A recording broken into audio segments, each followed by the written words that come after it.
Hey, what's up everybody, Jupiter115 here, and today we are back with another in-depth video. And before I start the video, I want to have a big shout out to my friend Isaiah Major. He is the one that did channel art from my channel, so his channel link will be in the description below, so if you want to go check him out. So anyway, what we're going to be doing for today's video, and also if you didn't notice, I started a new thumbnail for my channel. Now it's just my 115 symbol, Terraria in depth, and then I put on the sides what I'm doing.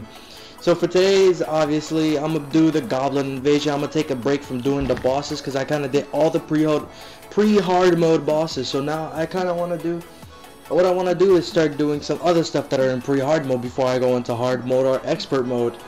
But anyway, we do go into expert mode because it's still pre-hard mode, but different category of expert. But anyway guys, let's get started.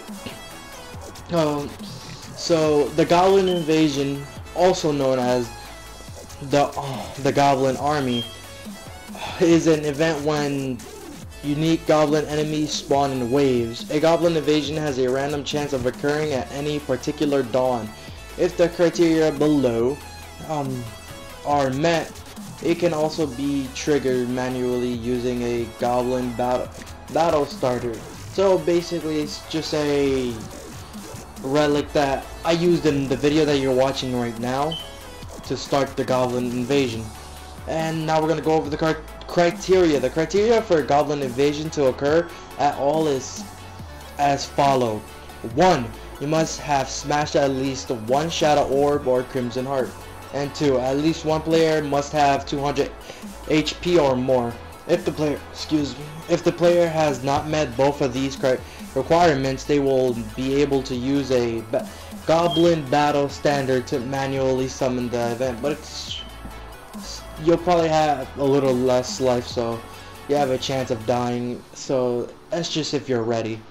You can do it if you have overpowered armor. But now we're gonna go into chances. After the spawn criteria has been met, there will be a 1 out of 3 chance every day for the army to first invade. Further invasions after the first has been defeated have a 1 of 30 chance of occurring each day before hard mode begins, and 1 of 60 chance after. You will see a random invasion about every 12 hours of playing in normal mode and every 24 of playing in hard. The Goblin invasion takes a higher priority than the pirate invasion, which can only occur when the Goblin invasion fails to do so. Okay, now what we're gonna do is we're gonna go over the contents. We're gonna be looking at the characters and the banners and unique equipment, unique drops. I will be showing each one at the top of the screen, so look out for that so you know what they look like. Okay, but first, the only thing I'm not going to do is the banners. I'm only going to do the characters and the enemies. So first, your characters, you got your Goblin Poet, then your Goblin Sorcerer, Goblin Thief, then your Goblin Warrior, and your Goblin Archer. But only in hard mode, you'll be seeing the Goblin Summoner.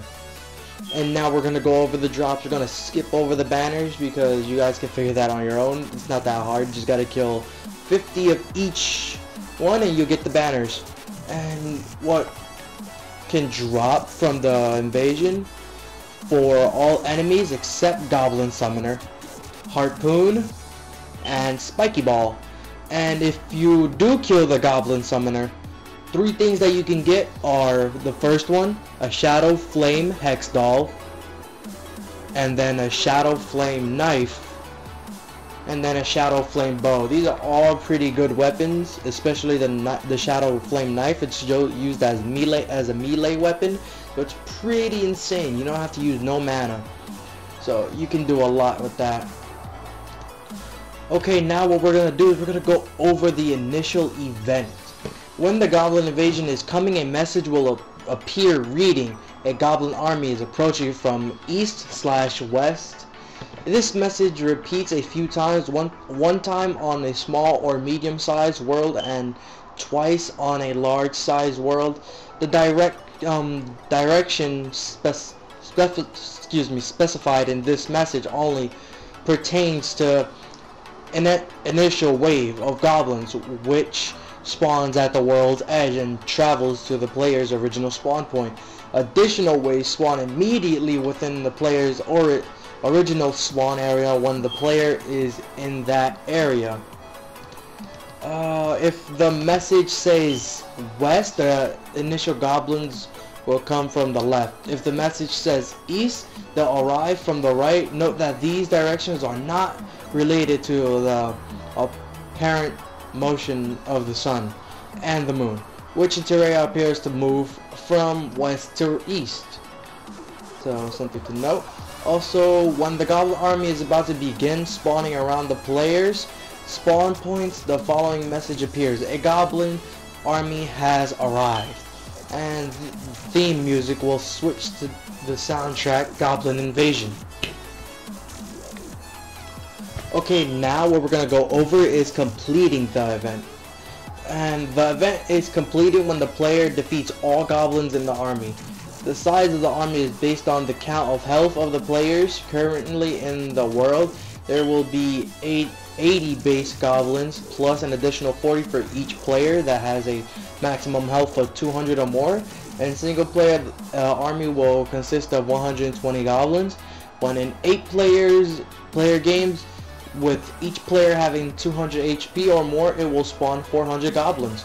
With the maximum of 255 players above 200 health, the maximum number of goblins in the invasion is 10,280. When the final wave of goblins is on screen, a message will appear: a goblin army has been defeated. And the theme music will return to normal after the last goblin is killed. Now we're gonna go over other types of goblins, because these guys weren't important because they're not part of the invasion, but there are other types. So you got yourself your goblin scout, an enemy goblin that drops tattered cloth and spawns near the edge of the world. Tattered cloth can be collected and used to craft a goblin battle standard, which is used to cause an invasion manually. Also, the other one is a goblin tinkerer. A town NPC appears bound on the cavern layer randomly after one goblin invasion has been defeated. So you can get yourself a nice goblin tinkerer after you defeat the goblin army. And yeah, the goblin tinkerer comes really in handy. And now we're gonna move on to some notes. Okay, note 1. Completing this event at least once can be essential to the game advancement as making the goblin tinkerer available, because the goblin tinkerer can really come in handy. Also, another note is dying will not end the invasion or cause any goblins to despawn, so it's until it's over when it wants to be, or when you kill all the goblins. Even if you restart the world, I tried that, it still was there. Also, next note, there must be no enemies on screen for the goblins to begin their attack. So if there's goblins on screen, then you can't really, the thing won't start. And another note is goblins override the current biomes enemies in the same way as meteor heads. So they're basically biome types. Next one is the invasion will not prevent most other events, so you may end up fighting the goblin army and a boss at the same time. A blood moon or solar eclipse may occur during a goblin invasion, but their related mobs only spawn after the goblin army has been defeated. So you better be careful, or if you want to just like live dangerously, you can just go ahead and spawn a boss while doing the goblin invasion and just start up a solar eclipse. Well, good luck with that. Now next note, goblin pawns will break doors instead of opening them. If the door belongs to a house containing your bed or an NPC, this will cause your spawn point to reset or the NPCs to move out. Another note is, while the invasion event is active, the guide and other NPCs will not respawn. The goblins must be defeated and all conditions must be right for normal respawn to occur. See NPC. And final note, using the goblin battle standard when a goblin army is already approaching will have no effect. So yeah, don't try using another one. It's just not gonna do anything. It's just gonna add on to it's not gonna add on, it's just gonna continue the first one that started. But anyway guys, that's it for this video.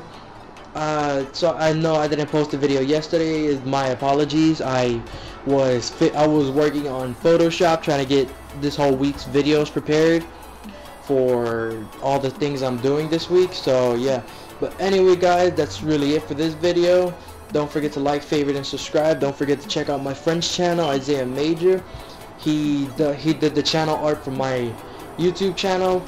So but anyway guys, I'm Chupi115 and I'm out. Peace.